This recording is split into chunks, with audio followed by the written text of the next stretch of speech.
renseignements. Vous savez que j'ai été victime d'abus sexuels par mon père pour beaucoup d'années, maintes et maintes fois, semaine après semaine.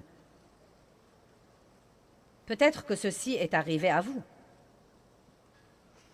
Ça arrive aux hommes et aux femmes. Ça arrive aux garçons et aux filles. Ce pourrait être un parent proche ou un ami, mais c'est presque toujours quelqu'un en qui nous avions confiance. Et cela peut nous traumatiser, car nous devons nous fier à Dieu par après pour fonctionner spirituellement. Et quand quelqu'un en qui vous aviez confiance et qui était censé vous aimer abuse de vous, cela perturbe votre pensée, vos sentiments, la façon dont vous voyez les choses et dont vous voyez les relations. Tous ces trucs me sont arrivés et ma mère ne savait vraiment pas ce qu'il fallait faire et donc elle n'a rien fait. À l'époque, personne ne parlait de trucs comme ça, non pas comme on fait aujourd'hui. Elle avait épousé mon père quand elle avait 17 ans, elle ne savait pas ce qu'elle devait faire. Et nous voilà, j'avais mon problème qui se passait et personne pour m'aider. Mais Dieu merci, quand j'avais 9 ans, j'ai reçu le Christ comme mon sauveur.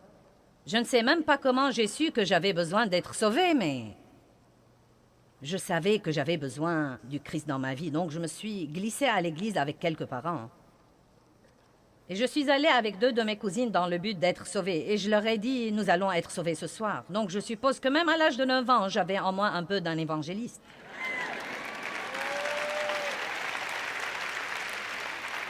Et comme beaucoup d'autres personnes, je suis allée à l'église pour de nombreuses années. Je n'ai vraiment pas eu l'occasion d'aller à l'église avant mes 20 ans et mon mariage avec Dave. Donc, je ne croyais pas que l'expérience avec Dieu m'avait profité. Mais je réalise que bien que je n'ai pas su communiquer avec Dieu, il était avec moi. Quand il vient dans notre vie, il ne nous laissera point et il ne nous abandonnera point. Donc, laissez-moi vous dire que même quand vous ne sentez pas qu'il est là ou que vous ne croyez pas qu'il écoute vos prières, il ne vous laissera et ne vous abandonnera point. Il compte les cheveux de votre tête. Il recueille vos larmes dans son outre.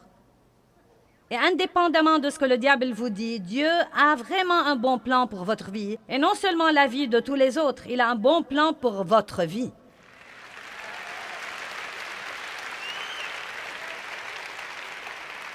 Mais le meilleur moyen au monde de gâcher ce plan, c'est de savoir ce que vous devez faire et de décider de ne pas le faire parce qu'il est difficile et d'essayer de vous en tirer à bon compte.